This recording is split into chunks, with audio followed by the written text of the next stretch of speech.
Bonjour. Well, it's a good morning for me. I am talking to you from the apartment of Carolina and my first day in Paris, and it's a full day, so I'm going to get started now. It's not even overcast today like they predicted, so it's going to be a good sunny day and lots of adventures for today. So come with me.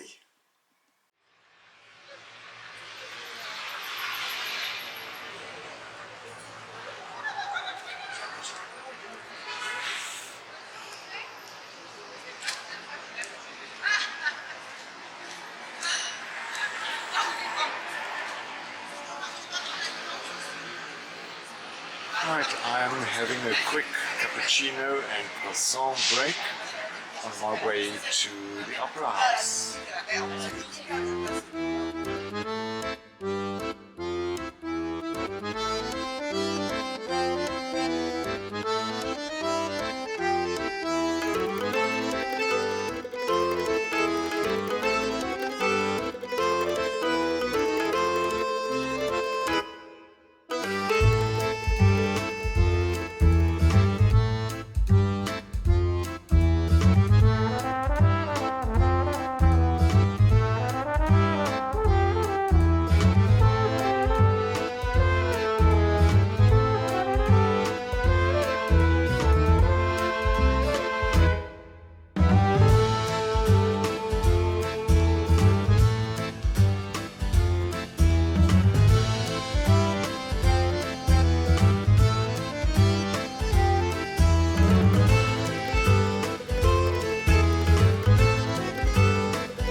Here we stand in front of Paris's Palais Garnier, designed by architect Charles Garnier and often referred to as Palais Garnier. It was built from 1861 to 1875. On the 5th of January 1875, it was inaugurated by the President of the French Republic. It was also attended by the King of Spain, the Lord Mayor of London, and 2,000 personalities from all over Europe. Now, on the facade corners at the left and right are the statues Harmony and Poetry, and in the center at the top is Apollo, Poetry and Music, of which a replica is displayed in the Opera's museum.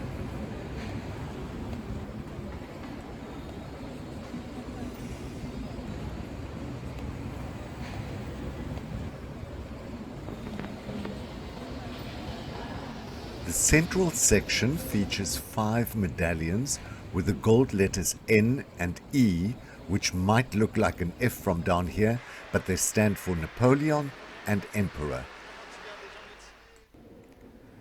Now this was the grand entrance where Garnier wanted moderation and simplicity, and the 4 white marble statues illustrate French, Italian, German and English music represented by the composers Rameau, Lully, Gluck and Handel. So from here we'll go through to the grand staircase. Now under the staircase is the bronze statue of Pythia. And Pythia was the priestess of Apollo, portraying the patron of the arts. There you can see her. The sculptor was Adele Daffry, a duchess from Italy who signed her work under the male pseudonym of Marcello.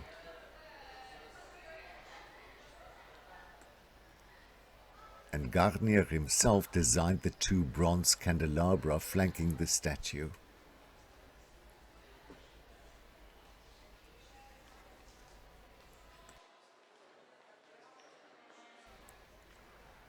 Now, Garnier was a forerunner in the field of psychology of the environment. His architecture was to a great extent conceived with its effect on the spectator in mind.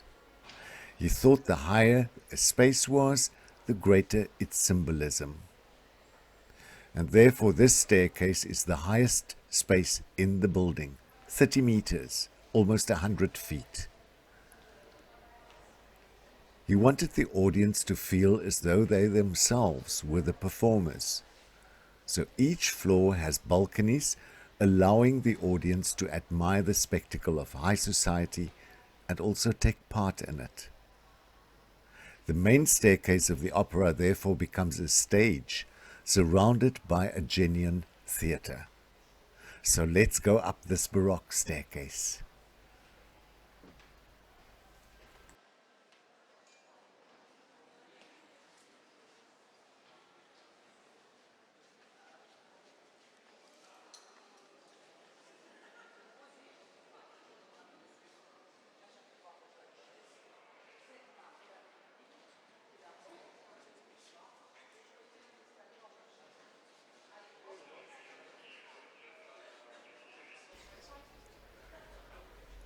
This beautiful space is crowned by Isidore Pils's paintings, The Triumph of Apollo. And this is where the grand spectacle of a world that is not quite our own really begins. So let's walk through to the avant foyer, where the ceiling panels were designed in Venice, and then after that the spectacular grand foyer, which reminds one of Versailles' Hall of Mirrors.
The ceiling was painted by Paul-Jacques-Aimé Baudry and represents various movements in the history of music.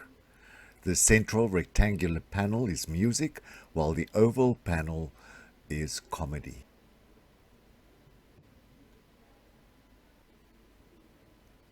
The hall is 18 meters or 59 feet high, 54 meters or 177 feet long, and 13 meters or 43 feet wide. And it was designed to act as a drawing room for Paris high society.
Now the foyer is flanked by two salons, each with a grand fireplace.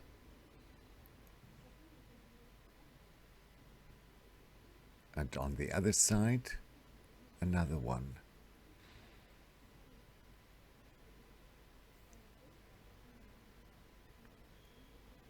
And behind them are the Salon du Soleil, the sun, at its eastern end. And at the western end of the avant foyer is the Salon de la Lune, the moon.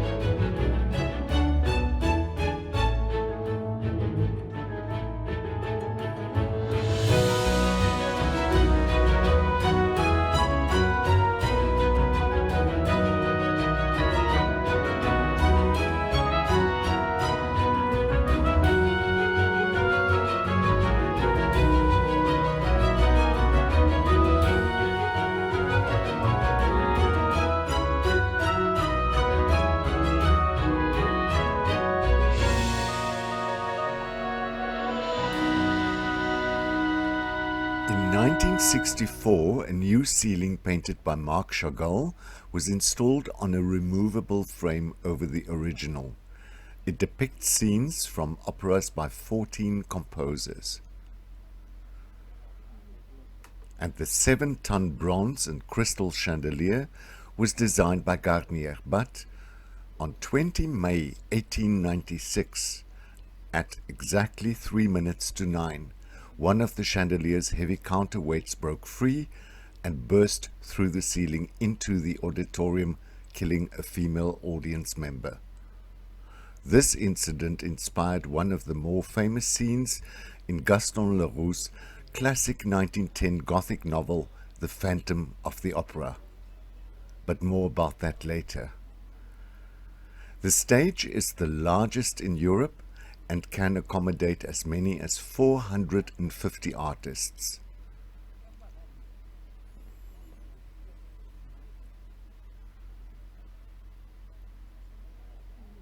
The auditorium has a traditional Italian horseshoe shape and can seat 1,979.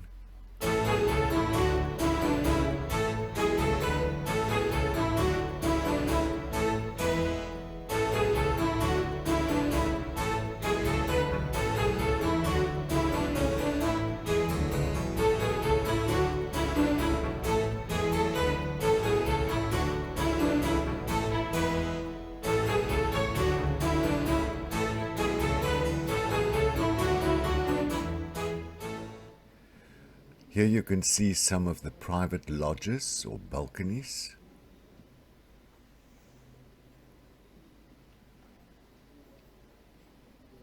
Now, according to legend, the Phantom used to watch performances from this lodge number 5. And to this day, no spectator wishes to attend the performances in Lodge 5. Composer Andrew Lloyd Webber based his musical on the novel of the same name by Gaston Leroux, who again based his novel on multiple spooky events in the opera house. A machinist was found hanging.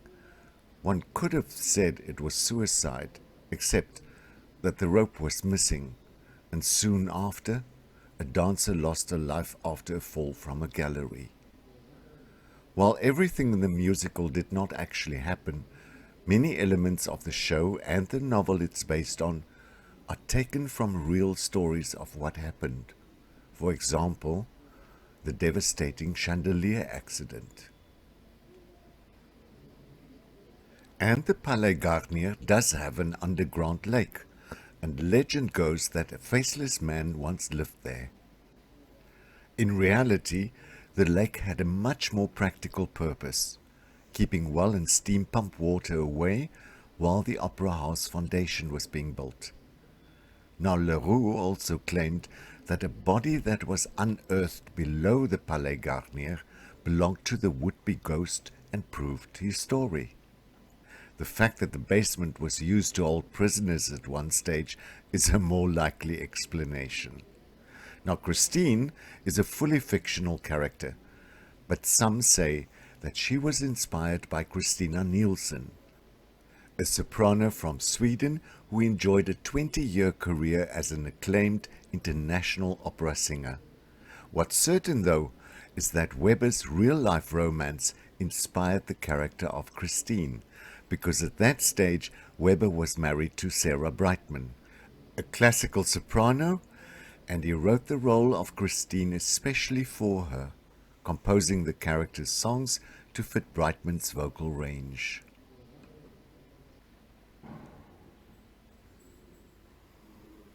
Okay, let's move to the opera's library and museum. Now, they were originally supposed to be smoking rooms for the emperor and the public, but now houses a collection of documents, set designs, costumes, and original artworks specially made for Palais Garnier.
From the Opera House, you can see the Avenue de l'Opéra, created from 1864 to 1879 as part of Haussmann's renovation of Paris.